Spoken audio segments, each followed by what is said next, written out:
What's up nante slam mbokk yi gars yàlla ma gën a xam comme d'habitude aimer liker partager let's go tey nag dañ ñëw si classement mondial FIFA bu mu génnee que Sénégal gagné na 2 places moo ngi nekkoon 20e place mondiale maintenant moo ngi nekk 18e place mondiale. Félicitations à notre lion de la Teranga xam ne ba tey sur le plan africain ils sont des rois, les rois de la jungle, les rois de la jungle, notre lion de la pays du Teranga. Et avec Sadio Mané comme Aliou Cissé, Edouard Mendy, Kalidou Koulibaly et entre autres nos lions du pays de la Teranga noo nekk si kaw Afrique premier. Mais nag gis nañu kii di Algérie gagné na 5 points au côté mondial parce que moo ngi nekkoon 43e ñëw na ba nekk 39e si Afrique nag gagné na benn point moo ngi nekkoon 8e ñëw na nekk si kanamu Mali 7e. ñëw si classement en Afrique. Classement du premier au 10e ku jël P ba ki jël 10 ba pay wax seen classement au niveau mondial. Sénégal premier en Afrique 18e mondial. Maroc deuxième en Afrique 24e mondial moom position am changé wul. Nigéria troisième en Afrique 32e mondial moom perte na 2 places. Tunisie 4e en Afrique 33e mondial moom gagné 2 places. Égypte 5e en Afrique 37e au niveau mondial moom perte de 5 places. Cameroun 6e en Afrique et 38e au mondial moom benn place la perte. Algérie 7e en Afrique et 39e mondial moom gagné na 5 places. Mali 8e en Afrique 37e mondial moom gagné na 5 places.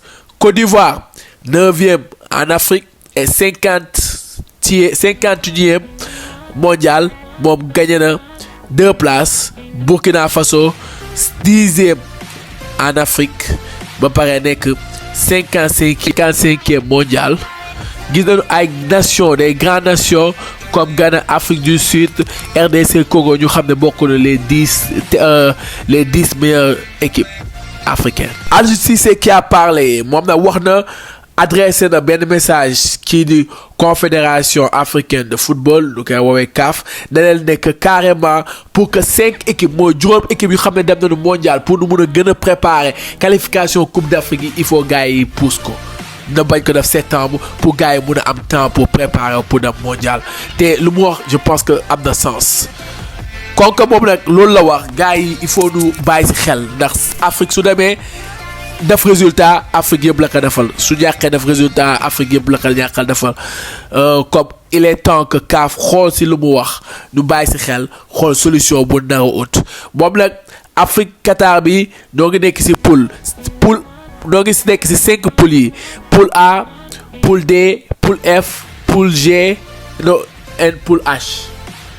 su demee si poule A moo ngi am Qatar, Équateur, Sénégal et Pays-Bas. ñu dem nag si poule D moo ngi am France, Danemark, Tunisie et Pays-Bas, Pérou ou Australie ou Émirats arabes unis. su demee poule F moo ngi Belgique, Canada, Maroc, Croatie. ñu dem poule G moo ngi am Brésil, Serbie, Suisse, Cameroun. Poule H, Portugal, Ghana, Uruguay, Corée du Sud.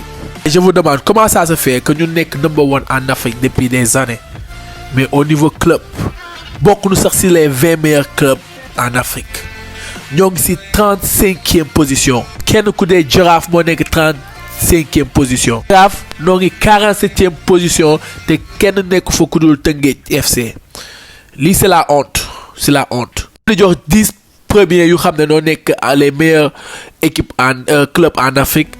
Al Ahli bu nekk Égypte, Wadi Casablanca bu nekk Maroc, Espérance de Tunis moo nekk Tunisie, Raja Casablanca Maroc, RS Berkane Maroc, Mamelodi Sundowns Sud Africa, TD Mozambique RDC, Zamalek Égypte, Pyramide Égypte Étoile du Sahel Tunis am na sax ay équipe yu xam ne yu nekk Guinée yu xam ne noonu raw Oroya ASC Guinée la nekk moo ngi 12e position.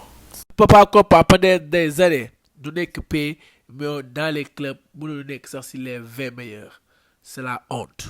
Il faut que Sénégal yëpp jug xool ñuy def championnat Sénégal lu koy jëmalee kanam que xale yi même suñuy génn sax génn du nekk option xool 100% pour ñoom pour ñu réussir que mu doon ne si biir dëkk bi football si biir dëkk bi réussir si dëkk bi et bokk dans les meilleurs en Afrique. Parce que championnat yaa ngi dem gars yaa ngi koy seetaan gars yaa ngi koy. Quant à club marocain yi ils ont fait carton plein cette année Sénégal en Coupe d'Afrique.